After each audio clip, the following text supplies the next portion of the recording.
할렐루야. 믿음에 굳게 서라고 찬양을 했는데 어때요? 여러분에게는 믿음이 당연히 있죠. 네. 이제 그 믿음이 천차만별이라 어떤 사람은 어떻고 어떤 사람은 어떻고 서로가 이 믿음의 진폭도 다르고 깊이도 다르고 색깔도 다르고 모양도 다르고 하나님이 5월달에 믿음에 대한 말씀을 주셨는데 과연 나에게는 어떤 믿음이 있을까? 나는 어떤 믿음을 갖고 있을까?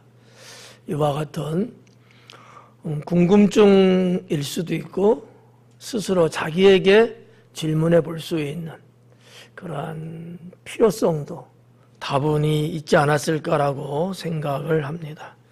우리 서로 옆 사람에게 인사 나눌 때 나에게는 믿음이 있습니다 라고 인사하겠습니다.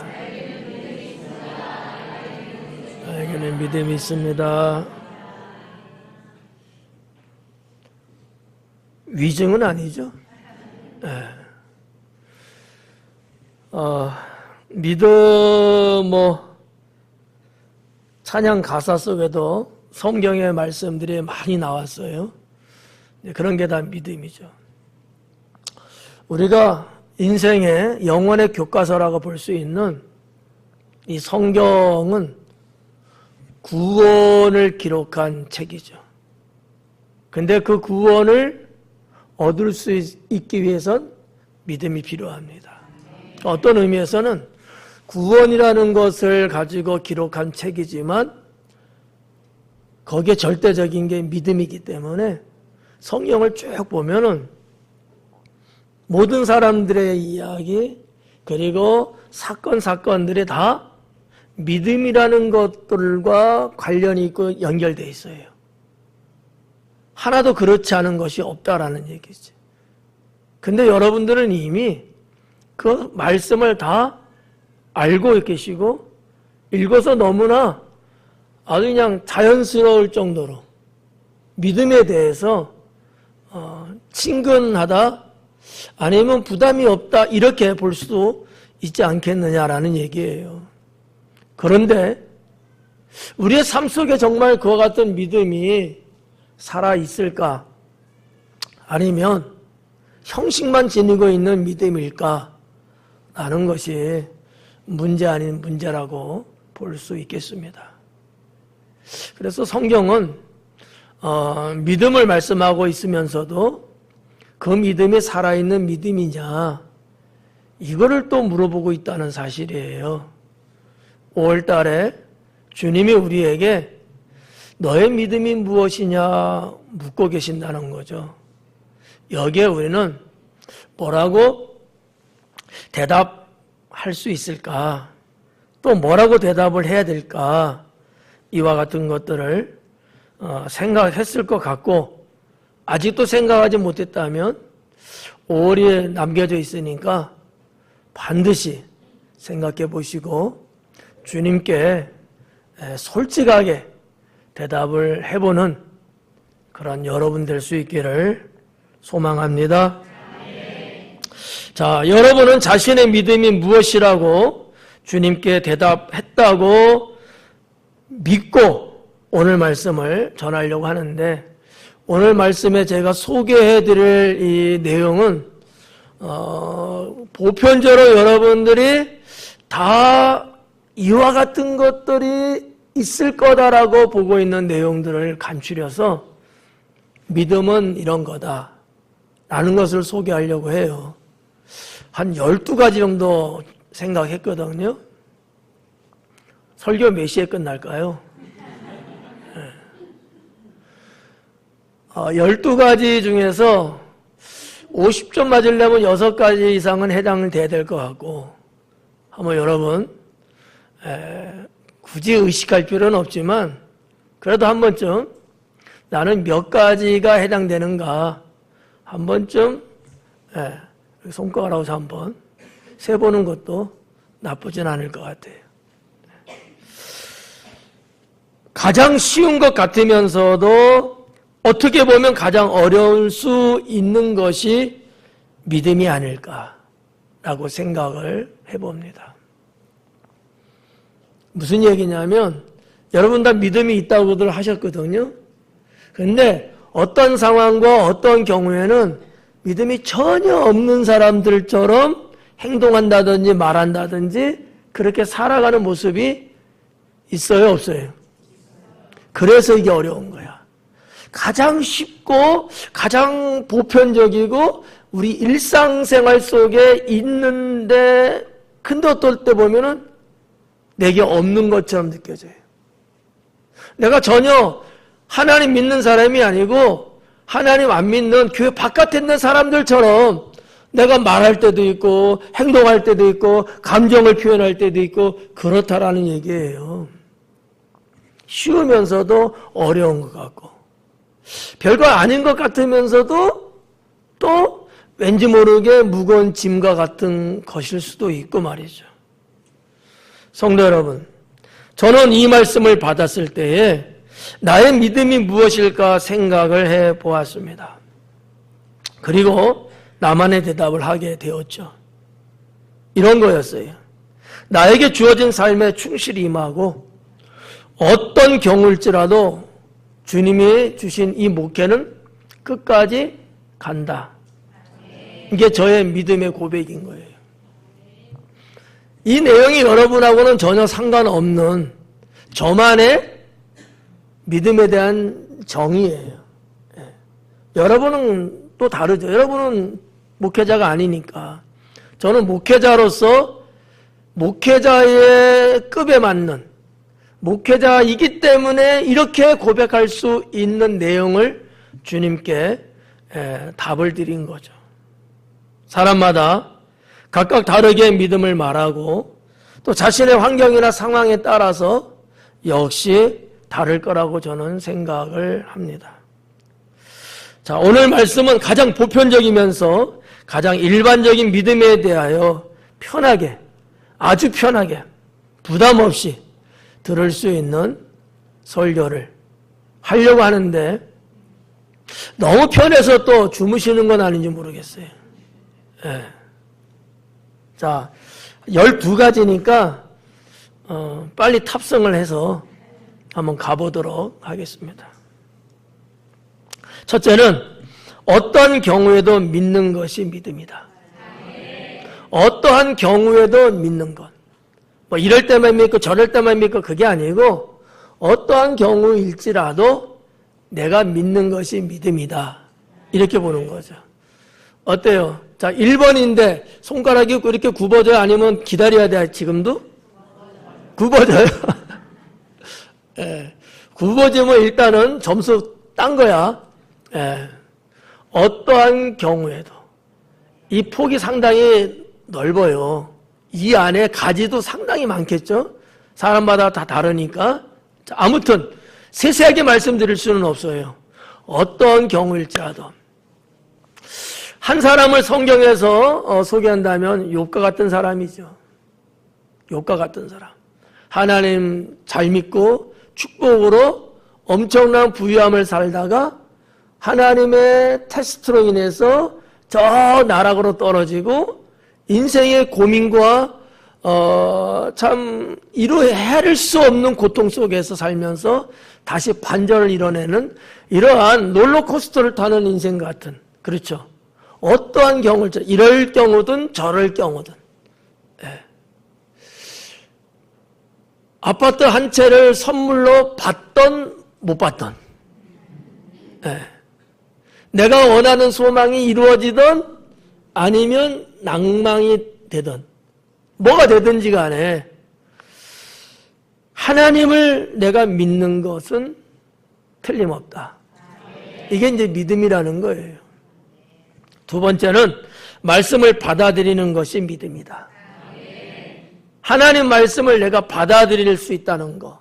믿음 없이는 못 받아들이거든요.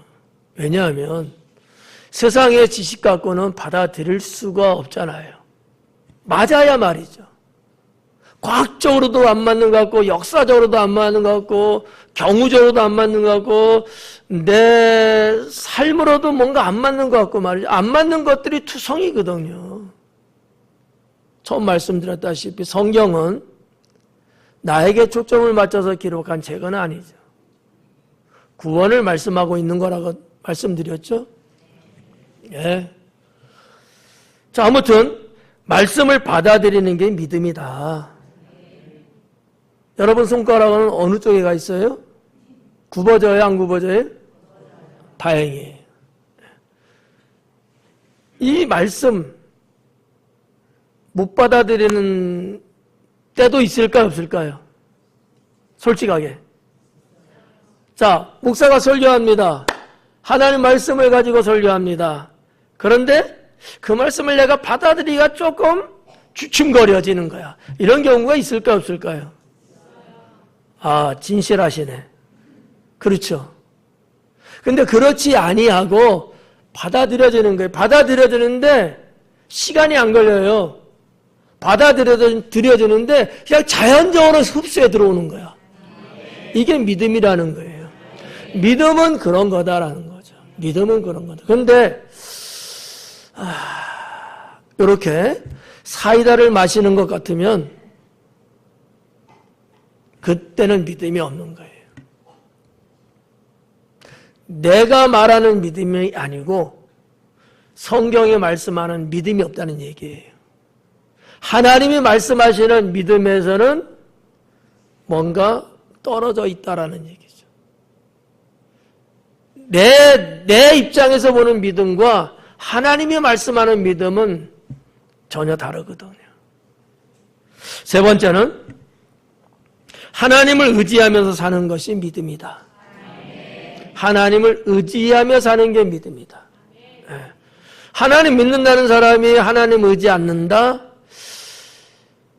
그게 과연 가능할까? 생각할 만큼 받아들이긴 참 어렵죠. 믿음이 뭐냐? 하나님 의지하고 사는 게 믿음이다. 믿지도 않는 여러분은 어떻게 의지하겠어요? 내 옆 사람은 오히려 의지할 수 있을런지도 몰라. 내 옆 사람은. 근데 하나님은 우리 눈에 안 보이잖아요. 그런데 의지한다? 이게 과연 쉬운 얘기겠냐라는 거죠. 어려서부터 같이 성장했던 친구, 나를 낳으시고 길러주신 부모님, 아니면 세상에 나름대로 증명된 훌륭한 어떤 사람, 이런 부류의 사람들은 의지할 수 있을는지도 몰라요. 근데 하나님은 내가 믿는 그날부터 지금에 이르기까지 한 번도 그분을 내가 본 적도 없는 것 같고, 그분의 이 말, 육성을 내가 한 번도 들어본 적이 없는 것 같고, 그런데 의지하는 문제예요. 과연 우리가 어느 쪽이 더 쉽겠느냐라는 얘기예요. 그런 유형의 사람 아니면 하나님. 믿음이 없이는 당연히 사람이죠. 당연히 사람이죠. 하나님을 의지한다고 말할 수 있을 때는 믿음이 있다는 얘기예요. 믿음 없이는 하나님 의지 못합니다. 그래서 안 기다리고 내가 하려고 하잖아요. 이게 믿음 없을 때예요. 딱 보면 틀림없습니다. 믿음 없을 때는 내가 나서서 하려고 해요. 믿음이 있을 때는 그것마저도 하나님께 의지하고 맡기는 거거든요. 그래서 믿음 있는 사람은 뭘 해요? 기도를 하는 거예요. 믿음 있는 사람은 뭘 해요? 기다리는 거예요. 믿음 없는 사람 그러지를 못해요. 내가 나서서 뭘 해야 되고 내가 뭐 어쩌게, 항상 나라는 존재가 주님보다 앞장설 수밖에 없다라는 얘기죠. 네 번째는 자신의 삶을 맡기는 것이 믿음입니다. 내 삶을 맡기는 거예요. 의지하고는 좀 다른 차원의 얘기입니다. 내 삶을 맡기는 거예요. 마치 여러분 글쎄 국내는 모르겠고 해외 혹시 여행 다니다 보면 뭐 유명한 박물관이나 그런 데 가면은 여러분이 가지고 있는 가방이나 이런 것들 갖고 들어갈 수 없습니다. 검색대, 검색 요원들이 있어가지고 다 물품 검사를 하고 가방 맡겨야 되거든요. 걸고 들어가야 하는 거죠. 근데 그 가방에 정말 귀중한 물건이 있어요. 뭐 예를 들어서 그 가방 안에 카메라가 700만 원짜리가 있는 거예요.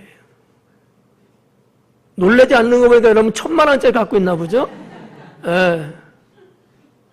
야, 이거 맡겼다가 분실한다든지 잘못해서 부딪혀서 고장 나면 어떡하지? 믿을 수가 없어요. 그분들을.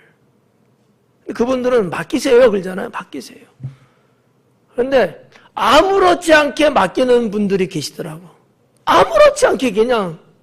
근데 어떤 분은 망설이는 분들이 있어요. 신뢰의 차이겠죠. 이 단어를 신앙으로 말하면 믿음의 차이겠죠. 여러분의 삶을 하나님께 맡길 수 있으십니까? 믿음 있는 자만이 그럴 수 있다고 하는 거예요. 그건 알겠는데 그러기에는 조금 그렇지 않아요? 이거는 믿음이 조금 있든지 없든지 그런 사람이죠. 자, 내가 잘 먹고 잘 사는 거 어떤 삶의 문제입니다. 하나님께 맡길 수 있어요, 없어요? 건강하든지 아프든지 뭐가 되든지 간에 내 삶을 하나님께 맡긴다. 그럴 수 있어요, 없어요? 믿음이 있는 자만이 그럴 수 있는 거거든요. 믿음 없는 자는 하나님께 못 맡깁니다. 맡길 수가 없어요. 믿지 못하는데. 우리는 이와 같은 신앙들을 섭리신앙이라고 이야기를 하죠. 섭리신앙이 있는 사람은 의지하기도 하고 맡기기도 하고. 왜? 하나님이 이 모양 저 모양으로 해갖고 좋게 결론을 지을 거니까.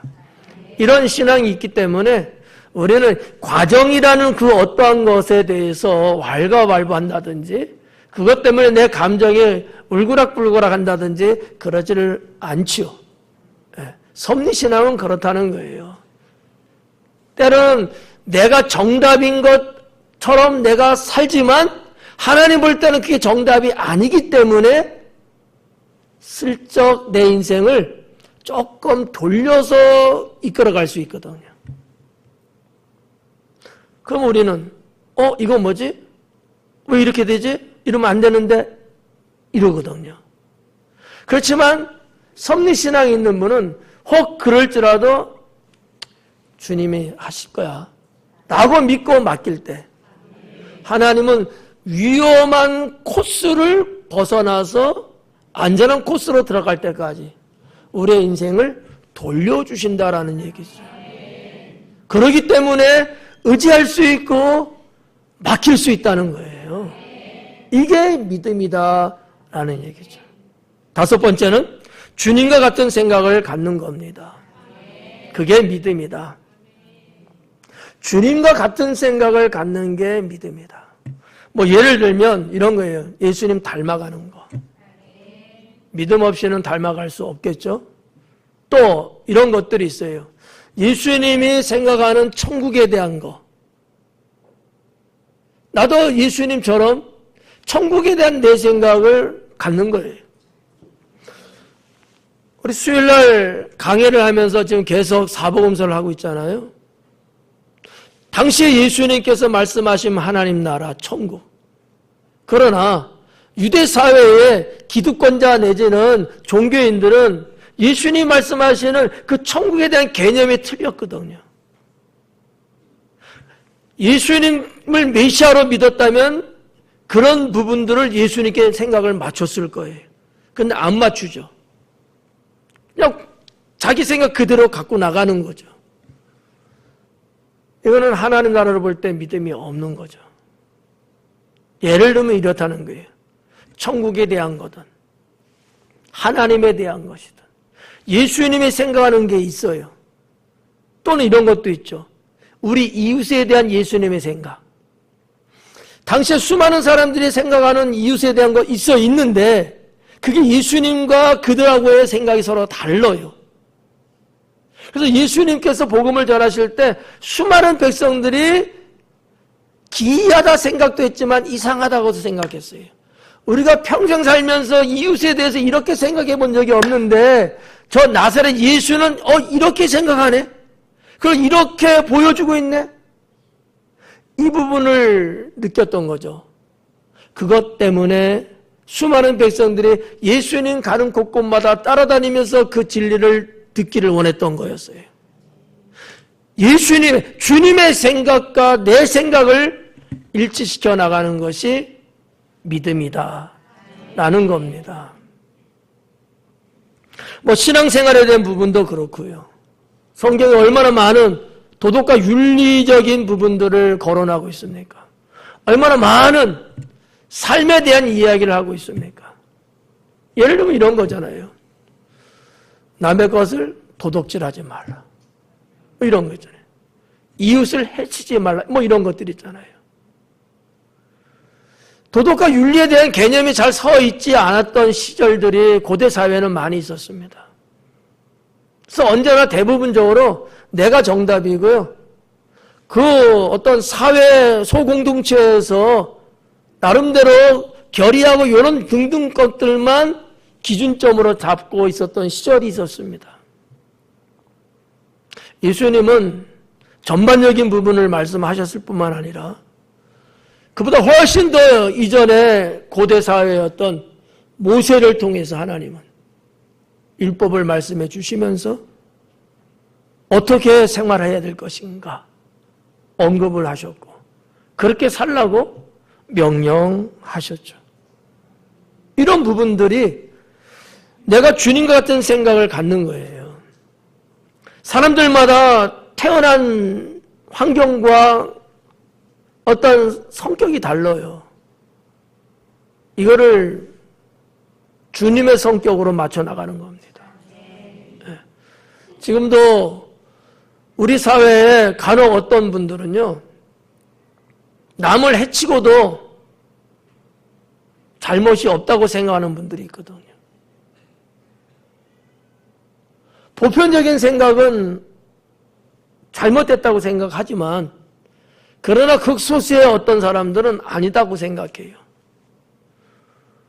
우리가 해외 나가면은 소매치기 조심해야 된다는 말들 많이 하잖아요. 우리는 내 것을 잃어버린, 뺏긴 것이거든요. 국제적으로 볼 때 이것은 범죄 행위죠. 그러나 정작 내 것을 훔쳐간 그분들은 어떻게 생각할까요? 당신이 많이 갖고 있는 걸 나눠 갖는 거예요. 그 생각이에요. 죄라고 생각 안 합니다. 희한하죠? 그리고 때로는 어느 국가들은 그냥 그들을 허용합니다. 일반적으로 행정적으로는 물론 잡는다 어쩐다 하지만 실제적으로는 허용하고 있는 부분들이 상당히 있어요. 잡아도 훈방하고 내보내고 아예 잡으려고 하잖아요. 경찰이 옆에 있어서 소매치기 하고 있는데도 불구하고 냅둬요. 왜 안 잡아요? 저들도 먹고 살아야죠. 직업으로 봐주는 거예요. 생각이 이렇게 각각 다르다는 얘기죠. 이런 우리들의 여러 가지의 생각들이 내 생각으로만 살아간다면 아마 우리가 사는 이 세상은 아비규환이 되지 않을까. 주님의 생각을 닮아가야 합니다. 한마디로 표현하면 사랑이죠. 사랑이죠. 그래서 하나님 사랑, 이웃 사랑. 주님의 생각을 갖는 것, 그게 믿음이다라고 저는 생각합니다. 여섯 번째로 말씀을 행동으로 보이는 것이 믿음입니다. 말씀을 행동으로 보이는 것. 어때요? 하나님 말씀 우리는 너무나 잘 알고 있고 많이 알고 있어요. 거기에 비해서 우리의 행동은 어느 정도 될까? 100%? 90? 80? 70? 60?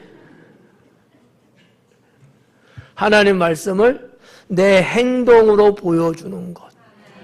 이게 믿음이에요. 야고보 장로님은 그걸 강조했던 것이죠. 하나님 말씀, 내가 알고 있는 하나님 말씀, 내가 들었던 하나님 말씀, 내가 정의를 내렸던 하나님 말씀을 나의 삶 속에서 행동으로 보여주는 것, 그게 믿음이다. 그게 믿음이라는 거예요. 믿음은 감정적인 게 아니고요. 이거는 우리의 삶의 현실에 나타내 보여줄 수 있는 것이 되어야 합니다. 6가지 반 했는데 손가락 몇 개 꼽았어요? 안 꼽았죠? 깜짝 또 잊어버렸죠? 그럴 줄 알았어. 7번째로 삶의 변화가 생기는 게 믿음입니다. 믿음은 능력이에요. 그 능력은 살아있고요. 그 살아있는 능력은 우리의 삶을 변화시켜 나갑니다. 그래서 믿음은 삶을 변화시키는 거다. 내 삶을 변화시켜 주는 거예요. 내 삶의 변화가 일어나지 않고 있다? 죄송하지만 믿음 없는 겁니다. 네. 작년의 내 삶과 올해 내 삶, 거반 뭐 비슷하다. 죄송합니다만 믿음 없이 살고 계시는 거예요. 달라지지 않았다는 거 아니에요. 네. 달라져야죠. 자, 한번 더 봐봐요. 자, 여러분의 삶이 100%, 100점 만점의 삶을 지금 살고 계신가요? 아니죠. 아닐 거예요. 저도 마찬가지고. 그럼 예를 들어서 60부터 시작하자고. 60부터. 자, 60점, 70점, 80점, 90점, 100점은 아니니까 자, 요렇게 한번 생각해 보자고요. 그러면 우리가 내 삶을 변화시킬 수 있는 여분이 아직도 있는 거예요, 없는 거예요?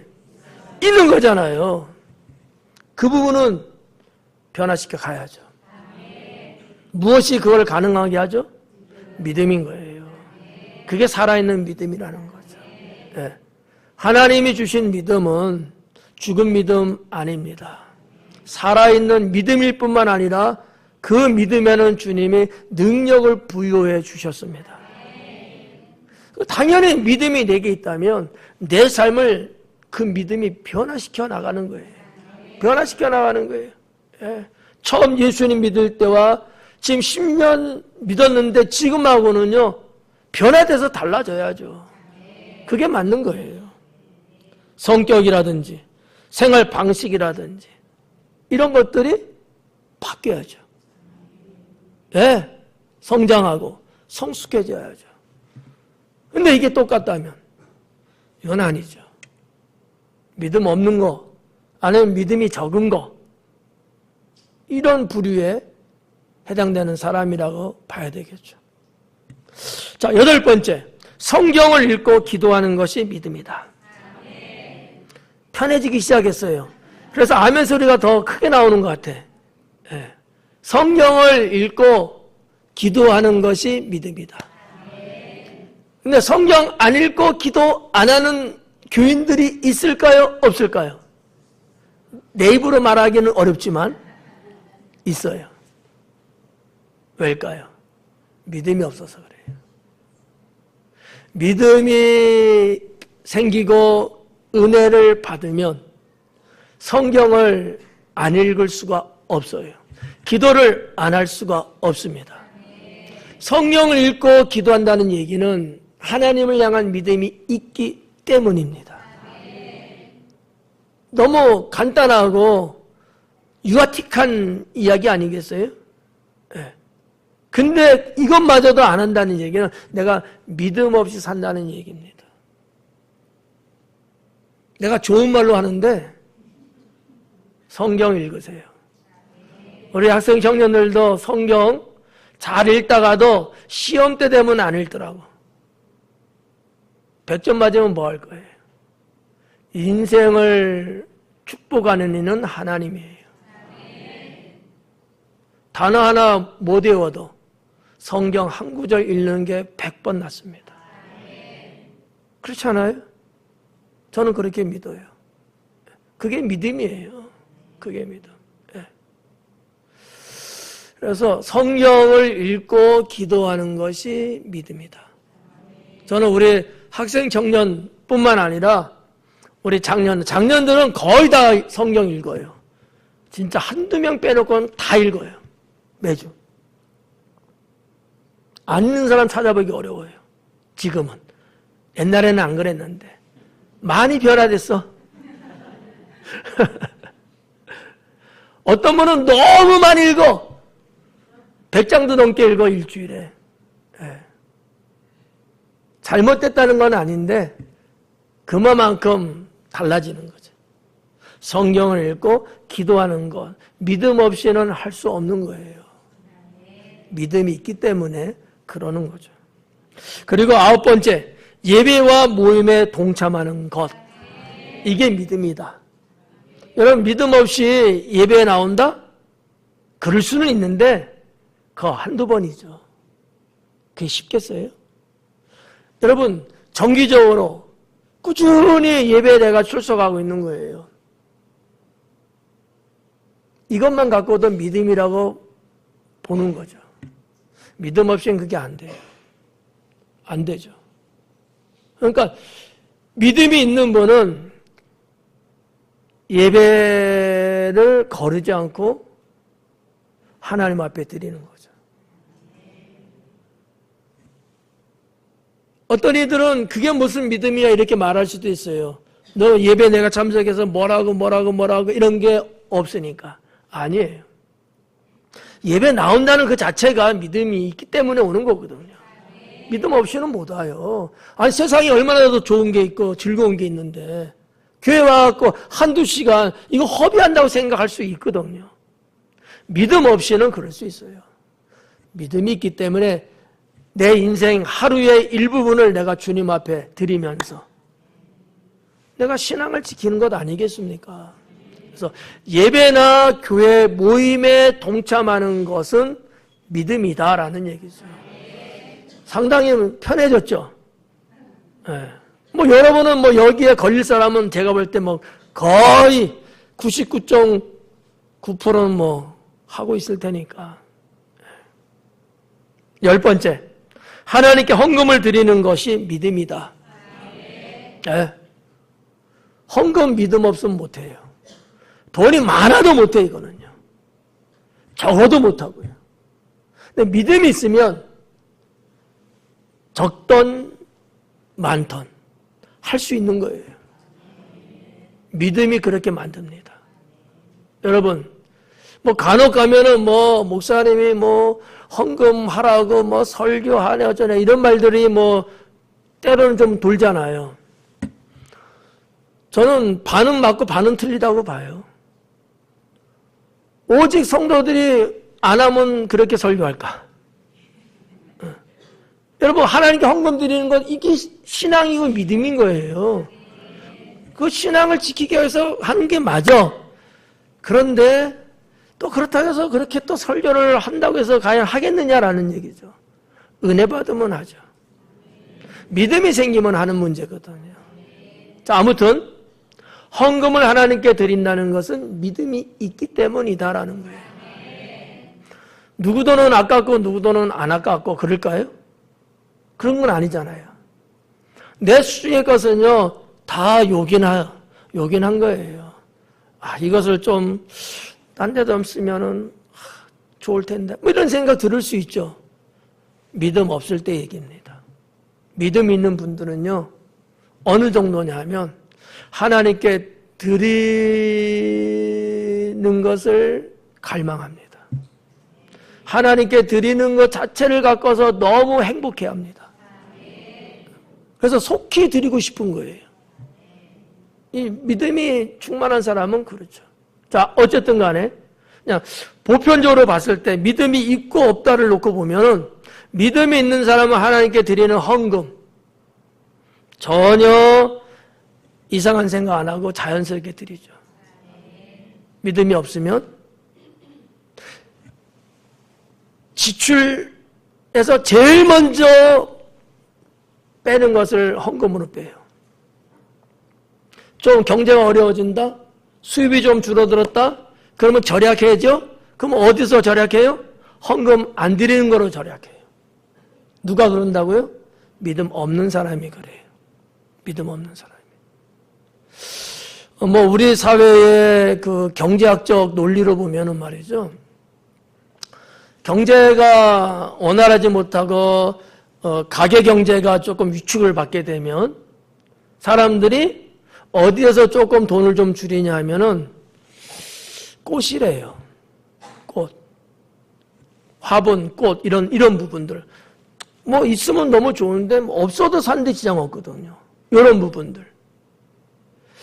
또 어떤 분들은 일주일에 영화 한 편 봤는데 좀 부담되니까 한 달에 한두 번 보는 거로 끝내는 정도. 이런 거로 줄인다고 그래요.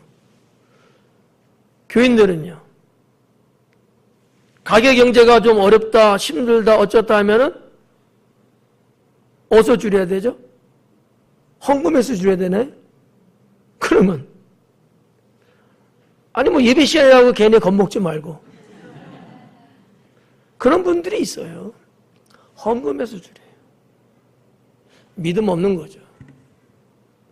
믿음 있는 분들은 거기에 충격받지 않습니다.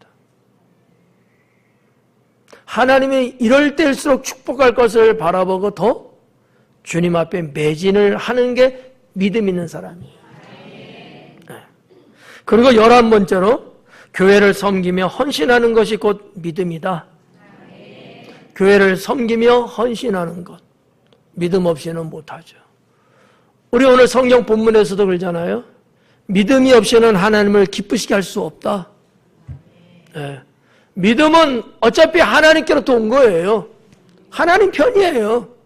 그래 떼어서 생각할 수는 없는 거죠. 믿음 있는 사람은 교회를 섬기고 헌신합니다. 보면 알아요. 그렇잖아요. 여러분들도 보면 알잖아요. 누가 교회를 섬기고 헌신하고 봉사하고 충성하고 다 이게 나오잖아요. 그럼 그분들이 믿음도 없는데 막 해요? 안 돼요. 그건. 어쩌다 한번 기분이 아싸! 해갖고 한 번쯤은 할 수 있어. 근데 한 번이지 늘 그렇게 못해요. 믿음이 가능하게 만드는 겁니다. 마지막 12번째. 세상 속에서 경건하게 살아가는 것이 믿음이다. 세상 속에서 경건하게 사는 게 믿음이다. 좀 쉬운 말로 말하면 죄짓지 않고 나쁜 짓 하지 않고 남을 해치지 않고 내가 사람으로서 도리를 지키고 이런 부분들을 이야기할 수 있고요.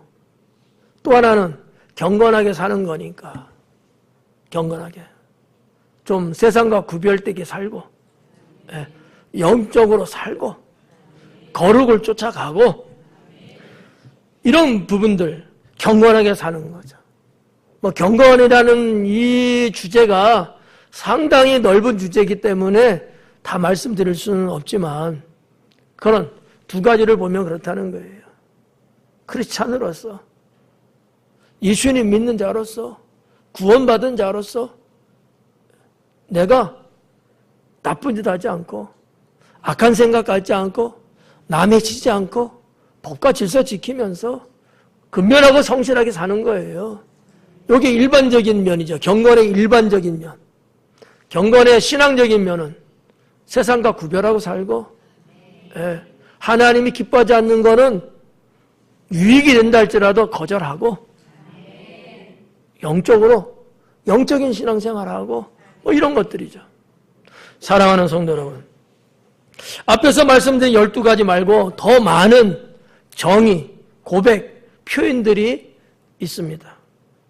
여러분만의 믿음을 주님께 드리고 그것을 지키며 살아갈 때 하나님께서는 믿음의 능력이 나타나게 하십니다. 믿음은 그 믿음 자체로만 그것만이 다다. 그렇지 않아요. 어떻게 보면 믿음은 이제 시작인 것이죠. 그 믿음이 있는 곳에 믿음을 갖고 그 믿음을 행사하는 거기에는 하나님의 능력이 나타나고 사람의 힘으로 감히 할 수 없는 어떠한 초자연적인 것도 하나님은 만들어가고 이루어 주신다는 사실들이죠. 이 내용이 여러분이 이미 다 알고 있는 성경에 기록된 말씀들인 거죠.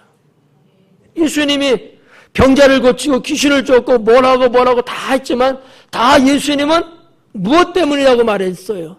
믿음이라 그랬거든요. 너의 믿음이 너를 구원했느니라. 믿음이에요. 믿음이 있는 곳에는 병도 낫고, 믿음이 있는 것은 귀신도 떠나가고, 믿음이 있는 것에는 삶의 문제가 해결되고, 믿음이 있는 곳에는 하나님의 소망도 이루어주시고, 믿음이에요. 이 믿음 위에 하나님은 역사하는 거거든요. 믿음 위에 하나님의 세계는 세워지는 겁니다. 사랑하는 여러분, 여러분들은 믿음이 있다고 저는 믿어요. 때로는 그 믿음에 대한 세세한 부분, 좀 더 디테일한 것들을 잘 몰라서 그럴 수는 있어요. 하지만 제가 12가지를 소개한 이유는 바로 거기 있는 겁니다. 이런 것들이 믿음이다라는 거, 이미 여러분에게 있는 이것들. 근데 그것이 믿음인지 잘 모르고 그냥 살 수도 있거든요.